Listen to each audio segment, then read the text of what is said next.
Yesu nashimwe twongeye kuramutsa mu izina ry'umwami wacu Yesu Kristo. Reka twongere dusangire ijambo ry'Imana ryanditse muri Petero wa kabiri ca gatatu, havuga ngo ivyo kugaruka kwa Kristo. Abo nkunda none iki nico gicete ca kabiri mbandikiye, muri ivyo vyompi ndakangurira imitima yanyu ikeye mbibutsa, kugira ngo mwibuke amajambo yavuzwe kera n'abavugishwa n'Imana bera, mwibuke n'icagizo c'umwami niwe mukiza cavuzwe n'abatumwa batumweko irya mbere. Mukwiye kumenya nuko mu minsi y'iherezo hazoza abacokoranyi bacokorana bakurikira kwifuza kwabo, kandi babaza bati isezerano ryo kuza kwiwe riri hehe se? Kuko hereye aho basokuruza basinziririye byose bihora uko vyamye uhereye kuremwa kw'isi. Kuko biriyobagiza ibigirankana yuko kera hari amajuru n'isi yakuwe mu mazi n'ijambo ry'Imana rikayirema mu mazi. Reka dusimbire kuri 9, avuga ngo umwami Imana ntitebeje isezerano ryayo uko bamwe babiyumvira kwiritevya, ariko yihanganira mwebwe, ntigomba ko hagira abahona, ariko igomba ko bose bihana. Ariko umunsi w'umwami wacu uzoza nk'igisuma, aho amajuru azovaho, hakaba no kwasama guhambaye, ivy'itanguriro byose bigashongeshwa n'ikibengebenge gikaze isi n'ibikorwa biri muri yo bigatogota. Yesu Kristo aturengere cyane. Hano rero bene data, ijambo ry'Imana riratubwira ku vy'ukugaruka kwa Kristo. Turagushimira databuja kuri Imana ikomeye kandi uri Imana ihambaye. None databuja turakwereza ijambo ryawe Yesu Kristo, twugaje nta kintu dushoboye, ariko turakwinginze abari uganiriza ubwoko bwawe. Mana yera yo mwijuru, ndakwinginze databuja abari uvugira muri je ncika umwirongo nawe wivugire kugira uganiriza ubwoko bwawe databuja, kandi ubasobanurire kugira ngo ushobore kubatahuza, kuko tuzi nyakubahwa giho kigeze Mana kiho kirahera ku mukiro kirashira ku musozo, ariko abantu bidibamiye basinzira batabona iyo mwami Mana iyo biriko biraje databuja. Ndakwinginze rero databuja kugira ngo uze utahuza umuntu wese, uzobukoze data utangura natwe umwe usozera natwe, dusenze mu izina ry'umwami wacu Yesu Kristo, amen. Rero nada turabonga kuganira ku ijambo ry'Imana rivuga ku vy'ukugaruka kwa Kristo, kugira ngo mwibuke amajambo yavuzwe kera n'abavugishwa n'Imana bera, mwibuke n'icagezwe c'umwami niwe mukiza cavuzwe n'abatumwa batumweko. Yesu katurengere cyane ngo twibuke. Hano Petero arababwira ivy'ubutumwa, ababwira ivy'ubutumwa ngo abavugishwa n'Imana babwira Abisirayeli bariko baravuga. Rero arababwira ati ngo mwibuke amajambo. Nayo umunsi rero si Petero ariko uravuga umunsi nitwe turabwirwa rino jambo ngo twibuke, twibuke kugira ngo mwibuke amajambo yavuzwe kera n'avugishwa n'Imana bera, mwibuke n'icagezwe c'umwami niwe mukiza cavuzwe n'abatumwa batumwe kwese kugira turengere cyane. Bene atamwibuke yuko uyu munsi ubuhanuzi ko buravuga, twibuke yuko ijambo ry'Imana ariko ravuga ngo abantu twihane ko Yesu Kristo ari hafi, ari ku rugi kugira ngo twihane, ariko abantu tugagamika amazosi. Bene ndababwira yuko muri kino gihe ibi byose byavuzwe byose byamaze gushika, nta kintu na kimwe mu byavuzwe atakina kimwe kirashika. Niyo mpamvu nubwo tuguma tugamika amazosi, ijambo ry'Imana riravugwa, abantu ntibaryitayeho, ntibanaryumva, ntibakora icyo Imana igomba. Abantu bose bishimira ivy'amarari yabo, ivyifuzo vyabo bifuza. Abantu baraba ivy'isi, amajambere y'isi, ibikorerwa muri isi, ntibabona ko igihe carangiye, ariko abantu baguma ari gomba ivy'isi nayo ivy'isi bigiye guhera. Rero ndababwiza ukuri, hano ijambo ry'Imana rivuga ngo ijya mbere mukwiye kumenya nuko mu minsi y'iherezo hazoza abacokoranyi bacokorana bakurikira ukwifuza kwabo. Bene data, muri iki gihe tugezeho, iki gihe tugeze aho abantu bacokorana, ukabona abantu bariko bitwa ngo ni bene so, bikitwa ngo bakaba abantu benshi ngo bariko bakorera Imana, ariko ugasanga batari ko bakora Imana bibereye mu bintu byabo. Kandi ukumva abantu, umuntu we kuvuga ukuri ugasanga aracokorwa, aragwanywa, mbere akagwanya n'abatamugwanije, akagwanya n'ubumenga bari kubakorana umurimo. Ariko tuzi yuko muri kino gihe Satani yaje ariyoberanya, yiyambika uruhu rw'abantu, akiyambika urusato rw'intama, ariko indana n'amabingira. Muri kino gihe rero nibo tugwana nabo, nibo turi kumwe nabo, nibo tugendana, nibo muri byose nibo tugendana nabo, dukora nabo. Mw'ico gihe rero ukibaza ngo hari ahandi ni igihe c'iherezo. Abantu benshi bakeneye kumva ibyifuzo byabo. Umukeneye ukumva akeneye kwifuza, bamubwira imigisha, bamubwira imihezagiro, ugiye kuronka ibi, ugiye gukora ibi n'ibi n'ibi. Noneho bamubwira uterega Imana igomba ubanze wihane kugira uronke ibyo, ugacucika umwasi. Ariko agakunda abandi bamubwira ngo ugiye kuronka ibi n'ibi n'ibi yuzuye ibyaha, ugiye kuronka ibi n'ibi yarayariba, ugiye kuronka ibi n'ibi yarayarasambana. Bakanezerwa nuko yobwirwa ibyiza kandi nawe ari mubi, kuko dushaka ibyiza kandi natwe turi babi. Reka twe twambura ubwo bubi, hanyuma dushaka ibyo byiza, ariko ububi twabukuyemo bene data. Bagatanga ngo kuvuga ngo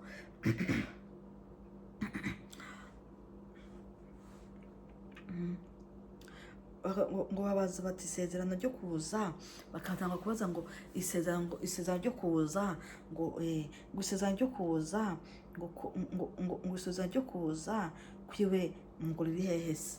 Benshi ugasanga ariko babwira ati Yesu araje, bamwe bakavuga ngo abo ni babakizwa bananiranye, abandi ngo ahubwo ngo baborewe, ahubwo ngo bahaze. Bene ati Imana yo mu ijuru irengera abantu, atavuga ngo mbega ibyo uvuga ubikura hehe, ngo ibyo uvuga ubikuye hehe.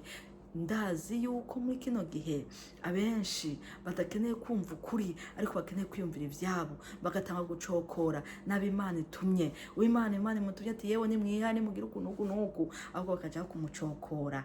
Rero ndababwiza ukuri bene data yuko nimutahinduka, igihe cyo kubwirwa ibi, igihe cyo kubwirwa ngo ihane, igihe cyo kubwirwa ngo ihane kiyo kirarangira.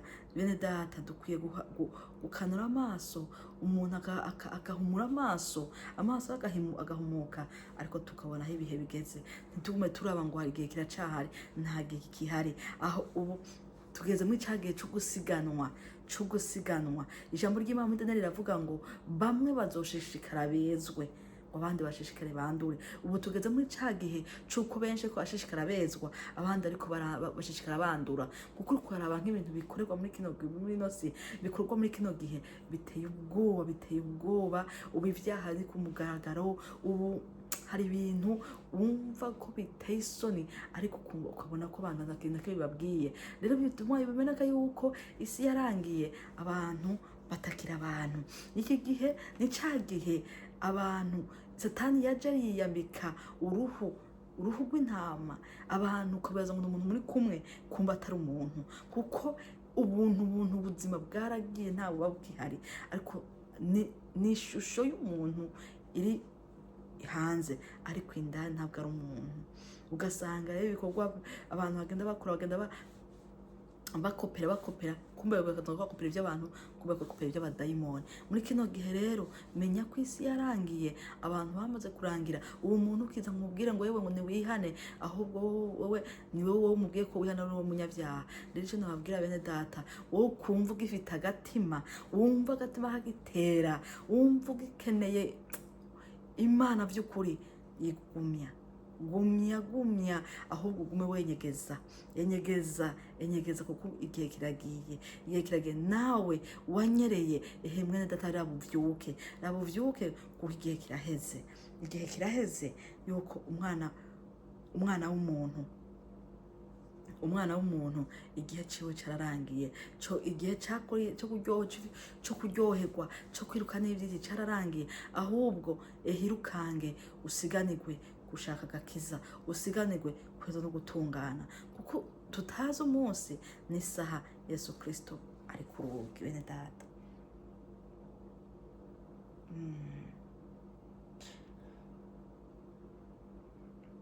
Hano baravuga ngo kuko uhereye aho basokuruza ngo basinziriye byose ngo bihora ko uko vyamye uhereye ku kuremwa kw'isi. Yesu Kristo turengere cyane, kuko mu bakava yuko ukuntu aba bacokora abandi bavuga ngo kuva kera twagwe twumva ngo Yesu araje, ngo kuva ngo kera kuva ngo basokuruza bapfa ngo twagwe ngo Yesu ngo araje ngo ni isa ntaraza. Ya abantu baguma bavuga ngo ngo kuva bavugiye ngo Yesu araje ngo n'umuntu araza, reka tume twiryoherwa, reka twibere mu buryohe bw'isi, abantu baryoherwa, ariko igihe cyo kuryoherwa cyo kirarangira. Ahubwo mwene data waza ukegera Yesu ukasaba imbabazi igihe kikihari, kuko muri kino gihe ni igihe cy'uko umugeni agiye gutaha. Yesu Kristo turengere cyane, umugeni agiye gutaha. Rwanira ku mavi, rwanira kwezwa, uko ukebaza ukomeze, uko mwijo wubaze, kugira ngo bikunde wa musi ntazosigare. Yesu Kristo turengere cyane, kuko biyobagiza ibigira nkana yuko kera hari amajuru n'isi yakuwe mu mazi n'ijambo ry'Imana rikayirema mu mazi. Yesu Kristo turengere, bariyobagiza yuko ibi byose tubonesha amaso yuko ari Imana yabiremye. Turiyobagiza neza yuko ibi byose turiko turakiranira twirukangamo, byo byose byavuye mu ijambo ry'Imana. Ijambo ry'Imana, Imana ariyo yabiremye. Byo byose tukavyibagirwa. Kuri 9 haravuga ngo dusimbiye kuri 9 ikatuvuga ku murongo wa 3 ngo ivyo vyatumye isi ya kera amazi ayirengera iratigita. Imana mwije turengere cyane, ngo nitwibuke yuko ngo isi ya kera ngo twibuke tukibagirwa yuko n'igihe cagiye caba Nowa, Imana yakubibwira Nowa, Nowa tigenda uburira abantu, Nowa agenda akaburira abantu bakanka, ariko igihe umwuzure watera uhagira baje kuguruza Nowa, Imana yamaze kugara ngo Nowa ni wugurure, ariko Nowa aravuga ngo sije nugaye.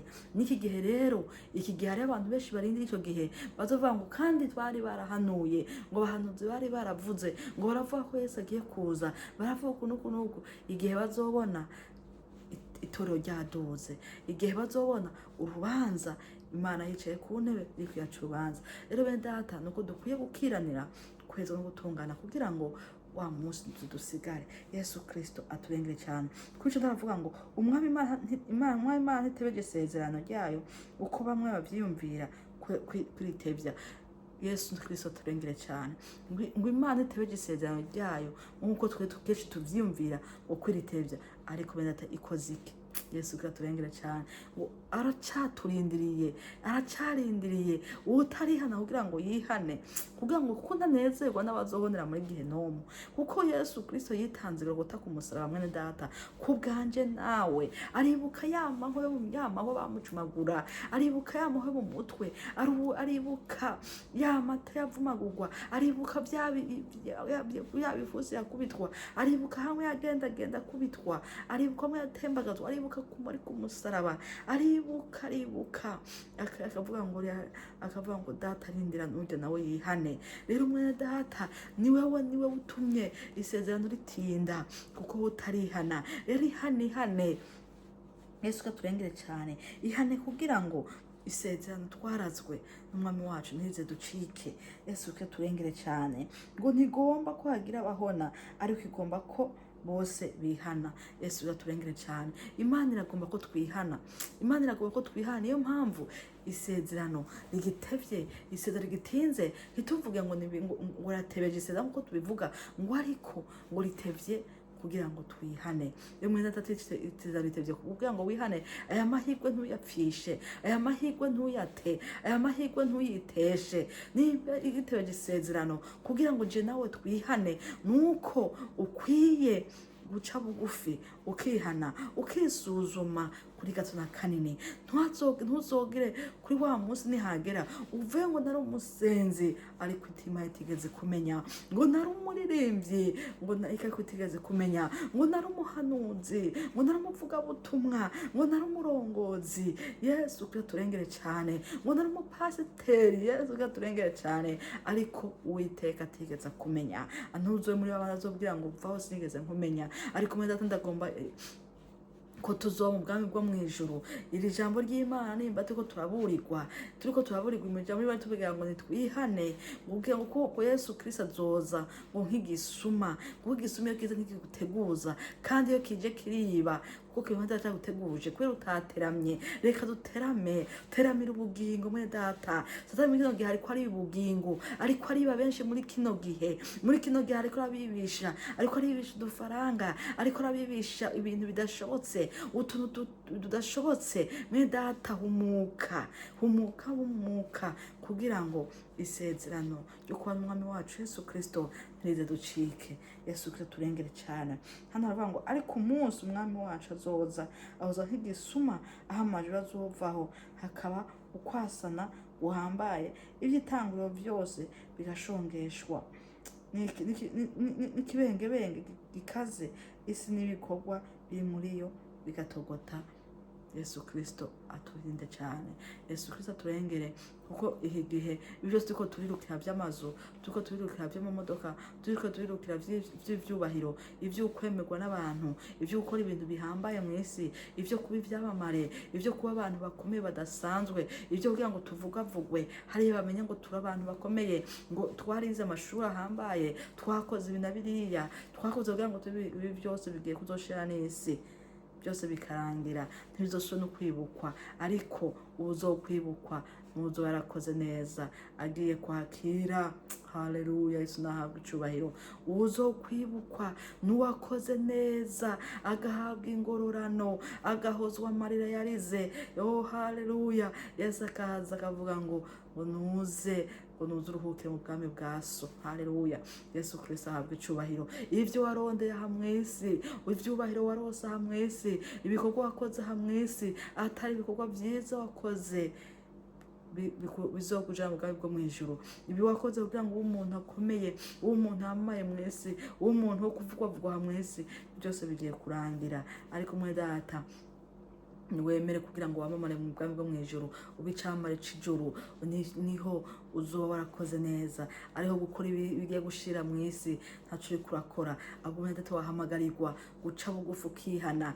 Yesu Kristo acaye ku ntebe y'imbabazi, niwihane ibyaha vyawe uyu munsi. Yesu Kristo akubabarira, wewe nuze wihane, naho ngo ibyaha byatukura tukutuku ngo aravyeza nka sheregi, nuze wihane kugira ngo uzubane n'umwami wacu Yesu Kristo. Yesu Kristo abaho umugisha.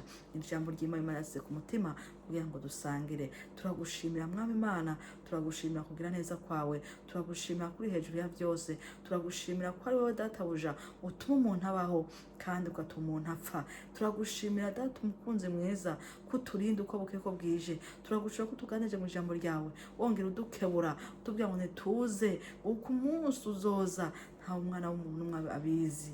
None rero databuja turakwinginze, haleluya, twambike imbaraga n'inkomezi nk'uko tubwiye, ntutebeje isezerano nk'uko tuvyiyumvira, ngo ariko isezerano dutebeje kugira ngo twihane, uko ntushaka barimbuka, ngo ariko ushaka bose ngo bihane.